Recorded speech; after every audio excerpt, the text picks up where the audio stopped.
Hello everyone. आज हम बात करने वाले हैं एक ऐसी बुक के बारे में जो आपको आपकी इच्छा तक पहुंचाने में मदद करती है। आप अपने ड्रीम्स को इस बुक के ज़रिए आसानी से मैनिफेस्ट कर सकते हैं। इस बुक का नाम है ask and it is given, जिसे एस्थर हिक्स और जेरी हिक्स ने लिखा है। तो चलिए स्टार्ट करते हैं इस वीडियो को और जानते हैं लॉ ऑफ अट्रैक्शन के इस महानतम लॉ को इस बुक के अनुसार। निकोला टेस्ला के बारे में तो आप सब जानते ही होंगे। वह एक महान साइंटिस्ट थे। निकोला टेस्ला कहते हैं कि अगर आप इस ब्रह्मांड के रहस्यों को जानना चाहते हैं तो आपको फ्रीक्वेंसी, एनर्जी और वाइब्रेशंस के टर्म में ही समझना होगा और सोचना होगा। उनके हिसाब से हर एक चीज़ एनर्जी की है। इस बुक के अनुसार जब हम हमारे विचारों के बारे में जागृत होते हैं तब हम हमारे सपनों को हकीकत में बदल सकते हैं।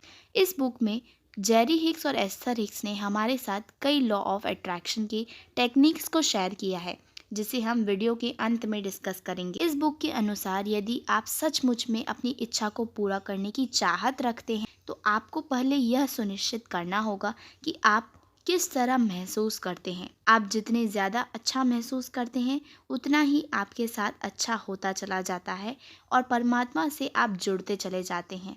और आप जितना ज़्यादा बुरा महसूस करते हैं उतना आपके साथ बुरा होता चला जाता है और आप यूनिवर्स से अपने जुड़ाव को ख़त्म करते चले जाते हैं। मैंने आपको पिछले वीडियो में बताया था कि हमें यह सुनिश्चित करना चाहिए कि हम हमेशा ऊंची फ्रीक्वेंसी पर वाइब्रेट करें और अच्छा महसूस करें। और अगर आपको इसकी जांच करनी है कि आप किस फ्रीक्वेंसी पर वाइब्रेट कर रहे हैं तो बस आप यह देख सकते हैं कि आप कैसा महसूस कर रहे हैं। अगर आप बुरा महसूस कर रहे हैं तब आप लो फ्रीक्वेंसी पर वाइब्रेट कर रहे हैं, और यदि आप अच्छा फील कर रहे हैं तो इसका अर्थ है कि आप ऊंची फ्रीक्वेंसी पर वाइब्रेट कर रहे हैं। यदि आप किसी ऐसी चीज़ को चाहते हैं जो आपके ज़िंदगी में इस वक्त मौजूद नहीं है, तब आपको सिर्फ एक काम करना है। आपको इस तरह की वाइब्रेशंस ब्रह्मांड में भेजने हैं जैसे आपको वह चीज़ मिल चुकी है, और तब ब्रह्मांड आपको वह चीज़ ला कर दे देगा, जिससे आप और भी ज़्यादा उस चीज़ के होने को फील कर सकें। यह बहुत सरल है, बस आपको सिद्धांत के अनुरूप चलना, बहाव के साथ बहते चले जाना। पा लेने की फ्रीक्वेंसी को भेजना महत्वपूर्ण है। पा लेने की फ्रीक्वेंसी को भेजने का एक ही तरीका है, जो कि है ऐसा महसूस करना कि जैसे वह अभी आपके पास है, और सचमुच में खुश होना, कृतज्ञता को देना और सच्ची खुशी को महसूस करना। जब आपके ख्याल और थॉट्स आपकी इच्छा के अनुरूप होते हैं, जैसे मेरा वह कार्य हो जाएगा या फिर मैं उस कार को खरीद रहा हूँ आदि, तब आप अच्छा फील करते हैं और वैसे ही वाइब्रेशंस को ब्रह्मांड में भेजते हैं।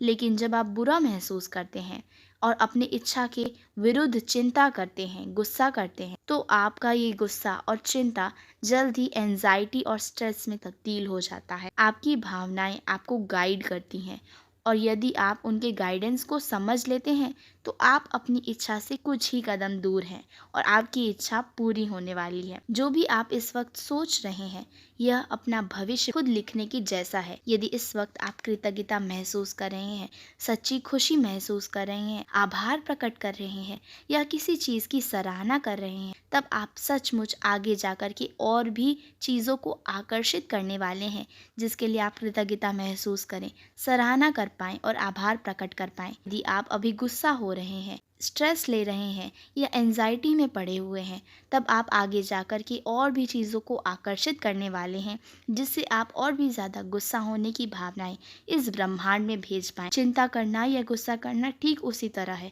जैसे आप अपने आप के लिए एक बुरी चीज़ का निर्माण कर रहे हों जो आप कभी भी नहीं चाहते। और अगर यदि आप ऐसा सोचें कि ऐसा नहीं होता है या लॉ ऑफ अट्रैक्शन काम नहीं करता है, तो यह बिल्कुल गलत होगा। यह ठीक उसी तरह है जैसे आप बोल रहे हो कि लॉ ऑफ ग्रेविटी काम नहीं करता, क्योंकि जैसे लॉ ऑफ ग्रेविटी यानी गुरुत्वाकर्षण का नियम सटीकता से काम करता है, उसी तरह यह ब्रह्मांड का सिद्धांत है और यह कभी भी धोखाधड़ी नहीं करता। अब आप सोच रहे होंगे कि चिंता, स्ट्रेस और एंजाइटी से कैसे दूर हटा जाए। यदि आप सचमुच में चिंता या उसके ख्याल को दूर करना चाहते हैं, स्ट्रेस और एंजाइटी से बाहर निकलना चाहते हैं, तो उसके बारे में और सोचने से अच्छा है कि उसकी विपरीत विचारों पर ध्यान केंद्रित करें। जैसे ही आपके दिमाग में कोई नेगेटिव विचार पनपता है, उसी वक्त अपने ध्यान को वहां से हटा करके उसके विपरीत विचार पर लगा दें। यह काम आसान जरूर है, लेकिन आपके जीवन को परिवर्तित करने का ताकत रखता है।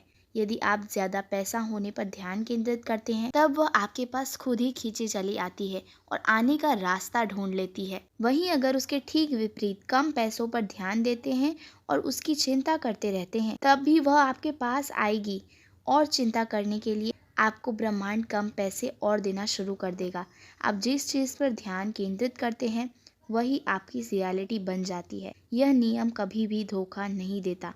आप जिसकी उम्मीद करते हैं, जिस पर विश्वास करते हैं या जिससे डरते हैं, वह सब आपकी ज़िंदगी में घटित होता है। क्योंकि चाहे आप डर रहे हो, विश्वास कर रहे हो या फिर उम्मीद कर रहे हो, यह तीनों ही भावना आप पूरी प्रबलता से कर रहे हैं और प्रबलता से की हुई चीज स्रोत तक वापस जरूर आती है। तभी तो जिन लोगों को ऊंचाई से, अंधेरे से या फिर गहरे पानी से डर लगता है, वह समय के साथ और भी ज्यादा बढ़ जाता है और बुरी तरह उनके मन में बस जाता है। समय के साथ साथ वह उत्तेजित होता चला जाता है। तो चलिए अब डिस्कस करते हैं कुछ टेक्निक्स को जो जेरी हिक्स और एस्थर हिक्स हमारे साथ ask and it is given book में शेयर करते हैं। नंबर 1, एप्रिसिएशन प्रोसेस यानी सराहना करना। जब आप किसी चीज़ की तारीफ कर रहे होते हैं या किसी चीज़ की सराहना कर रहे होते हैं, तब आप इस लॉ ऑफ अट्रैक्शन को और भी ज़्यादा इफेक्टिवली यूज़ कर पाते हैं। आप और भी ज़्यादा सराहना करने के लिए चीज़ों को अपनी ओर आकर्षित करते हैं। इसलिए आज से ठान ले कि आप हर उस छोटी चीज़ की सराहना करेंगे जो ज़िंदगी में आपके साथ हर रोज़ होती है, लेकिन आप उसे हर दिन नज़रअंदाज कर देते हैं। Number 2, scripting process. यदि आप अपनी इच्छा को पाना चाहते हैं, तब आप एक कागज़ पे अपनी इच्छा को डिटेल में लिखें। आप इस तरह सोचते हुए लिखें कि जैसे आप एक ऐसे कागज़ पर लिख रहे हैं जिस पर कुछ भी लिखने से सब कुछ सच हो जाता है। विस्तार से वर्णन करते हुए लिखें। Number 3, the placement process. ये एक बहुत ही अच्छा प्रोसेस है। आप एक बार कागज़ पर इस टेक्निक को कर, इसका तरीका मैंने आपको अपने पिछले वीडियोस में बताया है, उसका लिंक वीडियो के एंड में है, तो आप वहां से जाकर के देख सकते हैं। नेक्स्ट प्रोसेस है वॉलेट प्रोसेस। हमें पता होता है कि हमें पैसों के बारे में बुरा महसूस नहीं करना है, तब भी हम यही करते हैं।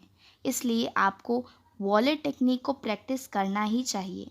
इसे करने के लिए आपको हमेशा अपने पर्स में 2000 रुपीज़ का एक नोट रखना है और दिन भर में किसी जगह पर बैठकर 5 से 6 बार इस तरह सोचिए कि आप 2000 रुपए से क्या क्या कर सकते हैं। आप कुछ खरीद सकते हैं, वह आपके जूते, कपड़े, ड्रेस या कुछ भी हो सकता है। 5-6 बार जब इस तरीके से आप सोच लेते हैं, तो अपने ही दिमाग में आप 10,000 रुपए खर्च कर चुके होते हैं और आप अपने दिमाग में एक बात को बैठा लेते हैं कि आपके पास फाइनेंशियल स्टेबिलिटी है तथा आप पैसे को खर्च कर सकते हैं। आई होप आपको वीडियो अच्छी लगी होगी।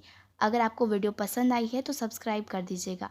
सब्सक्राइबर्स का टारगेट 1K का है, तो फटाफट से कंप्लीट कर दीजिएगा। Thanks for watching.